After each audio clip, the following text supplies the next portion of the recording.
식사 맛있게 하셨습니까? 네. 오늘은 저는 더 많이 먹은 것 같습니다. 맛있게 아주 잘 먹었습니다. 또 수고해 주신 또 우리 구역 우리 성도님들 감사하고 또 우리 에스더 찬양대 참 찬양 감사합니다. 그 고백이 우리 온 교회의 일평생의 고백이 되기를 소원합니다. 우리 김성범 집사님이시죠? 예양 찬양단 리더 되시는데 제가 교회 다니면서 찬양 리더자 평신도 사역을 뵀는데 우리 김 집사님은 이 스킬이나 달란트가 프로급의 이십니다. 그래서 기도하시는 것도 뵙고 보면 참 영성이 깊으시다라는 생각을 해봅니다. 리더하는 게 쉽지 않거든요. 우리 집사님도 많이 응원해 주시고 또 많이 기도해 주시고 또 우리 찬양단도 많이 또 아껴 주시고 응원해 주시면 감사하겠습니다. 은혜를 다 받으셨기 때문에 설교를 짧게 하겠습니다. 찬양의 은혜와 또 제가 이렇게 또 칭찬과 감사함에 또 흡족해 하시는 걸 보니까 은혜는 더 받으신 것 같고 서브로 이제 약간 양념으로 말씀을 전해드리도록 하겠습니다.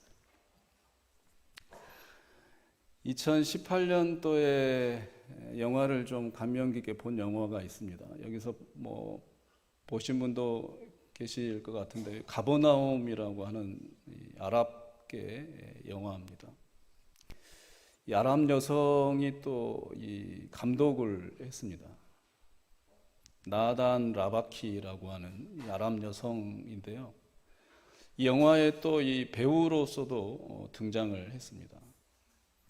이제 주인공이 이제 둘이라고 하면 둘인데 아무튼 둘입니다. 이 남매지간에 12살짜리 소년과 10살짜리 소녀 아이를 통한 이야기가 풀어지는데요.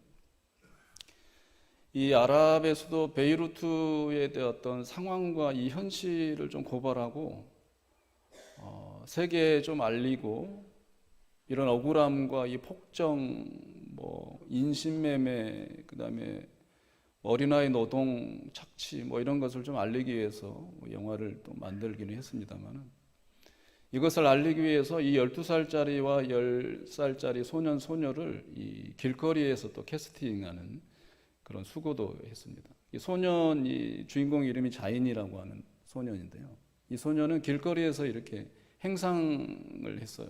뭐 팔로 다니고 시리아 난민, 진짜로 난민이죠. 이 10살짜리 소녀 캐스팅은 이 껌 파는 소녀, 길거리에서 껌 파는 소녀를 보다가 두 아이를 직접 길거리 캐스팅을 해서 만든 영화입니다.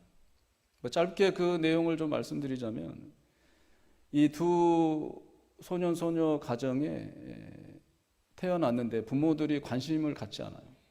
그다음에 뭐 우리나라도 지금 최근에 이슈화 됐는데 이 호적에 올리지 않아가지고 이 문제가 된 이 베이루트 상황은 더 심한 거예요.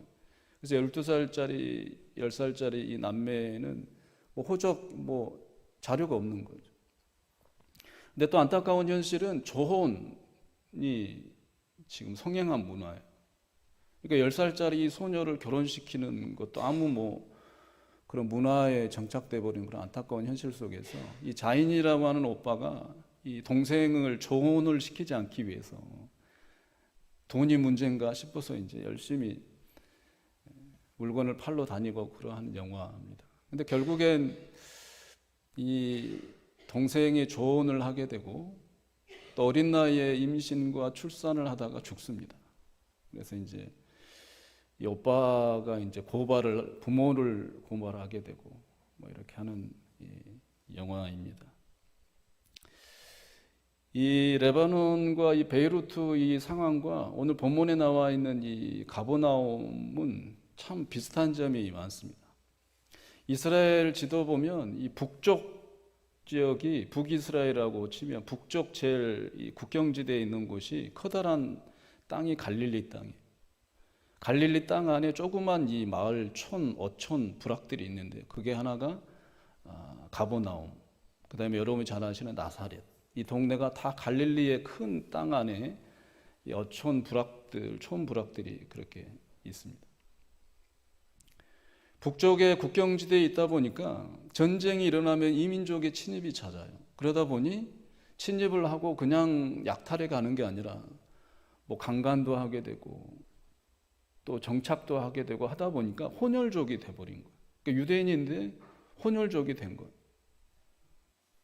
그리고 평화로운 시기에는 또 무역이 성행할 거잖아요. 그러니까 국경지에 있다 보니까 이런 문화들이 또 직수입되고 또 문화도 혼합이 되고, 그러니까 혈통으로나 문화적으로나 다 혼합이 된.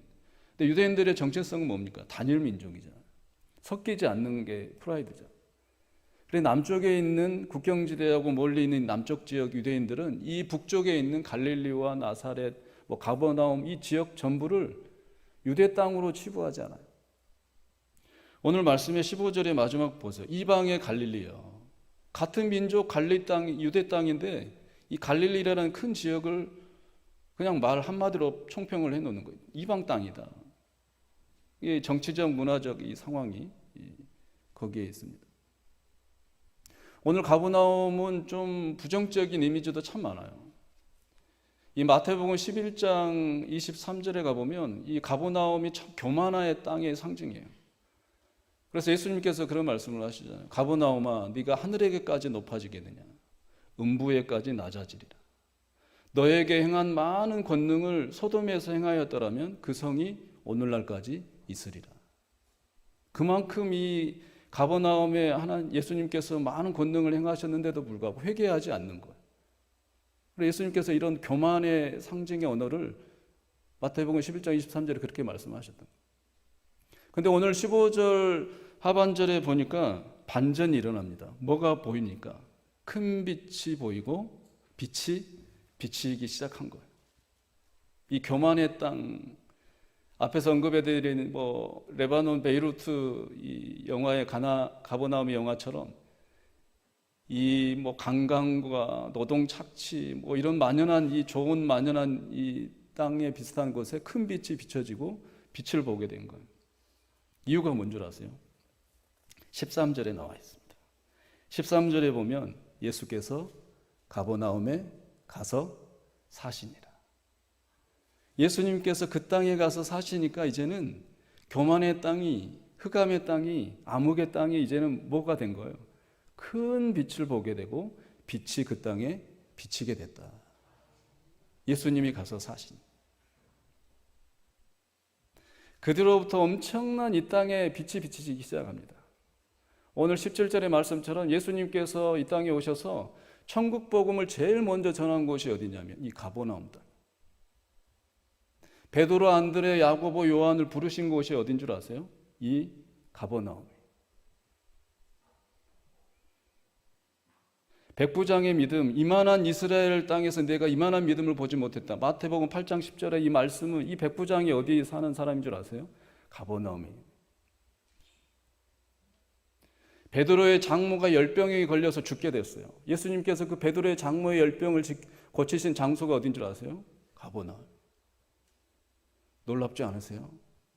여러분이 안 놀라면 제가 놀랍니다. 너무 놀라워요. 여러분들 뵐 때마다 참 놀랍습니다.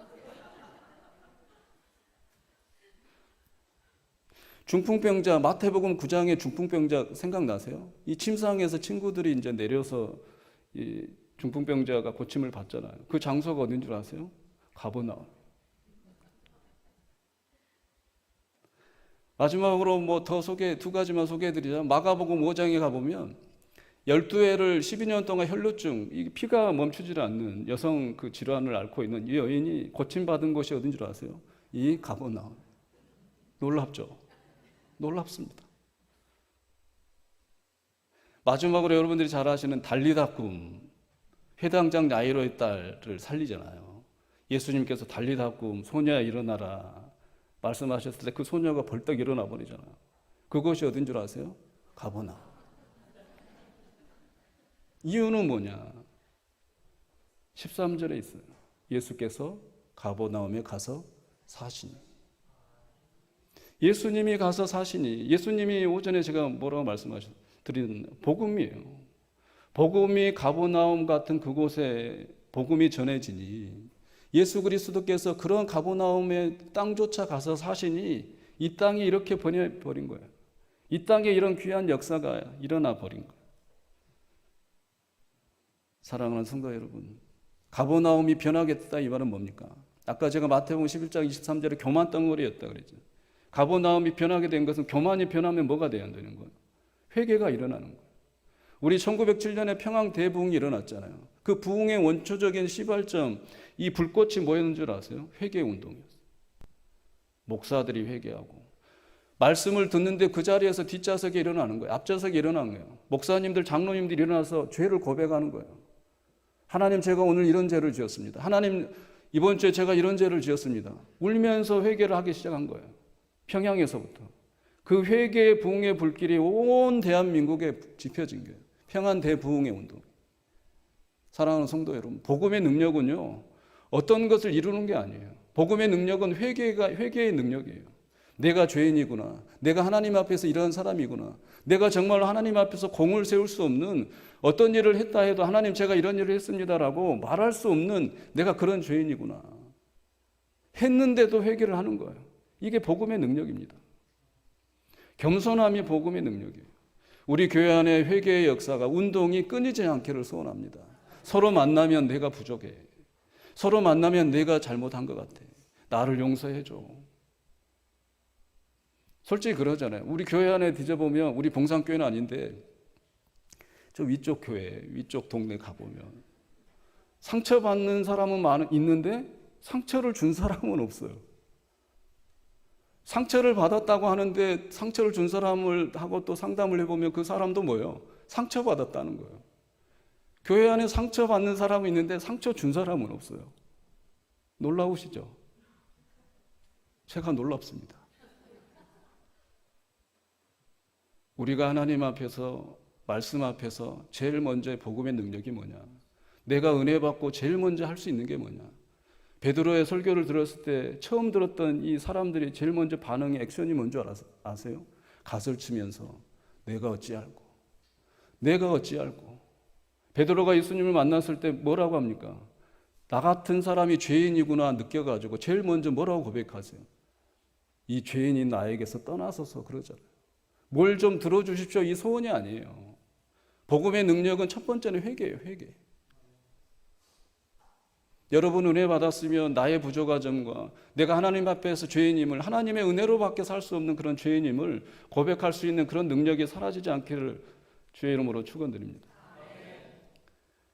여러분, 가인의 이 타락하고 난 다음에 가인의 족보가 나뉘잖아요. 하나님의 족보와 세상 족보가 나요. 가인 족보가 나눠요. 가인의 이 족보를 유심히 좀 추적해 보면 참 재밌어요. 창세기 4장 16절에 가보면 이 가인이 하나님을 떠나서 노 땅에 거주합니다. 노 땅. 방향이 어딘 줄 아세요? 동쪽이에요. 따라서 해볼까요? 동쪽. 가인의 족속이 점점 타락하고 난 다음에 하나님을 떠나서 거주하게 되는데 노 땅에 거주해요. 그 노 땅이 어느 쪽이냐? 동쪽. 창세기 11장에 가보면 바벨탑 사건이 나오잖아요. 이 장에 가보면 이 사람들이 신할 평지에 다다랐을 때 여기가 좋다. 여기서 우리 바벨탑을 듣고 도시국가를 형성하자. 좀 국가를 만들어보자 해서 바벨탑을 쌓아 올라요. 이 바벨탑의 신할 평지가 어딘 줄 아세요? 창세기 11장 2절에 가보면 동방으로 옮기다가. 어느 쪽으로 가는 거예요? 계속. 동쪽으로 가는 거예요. 동쪽으로.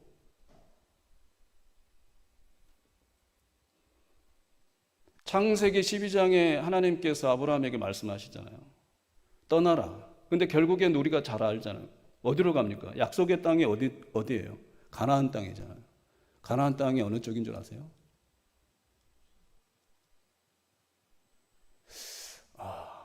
안 좋은 쪽이 동쪽이니까 가나안 땅은 어느 쪽이겠어요? 서쪽이에요. 하나님께서 동쪽 인류에 대한 멸망과 부정의 땅이 항상 동쪽인 거예요.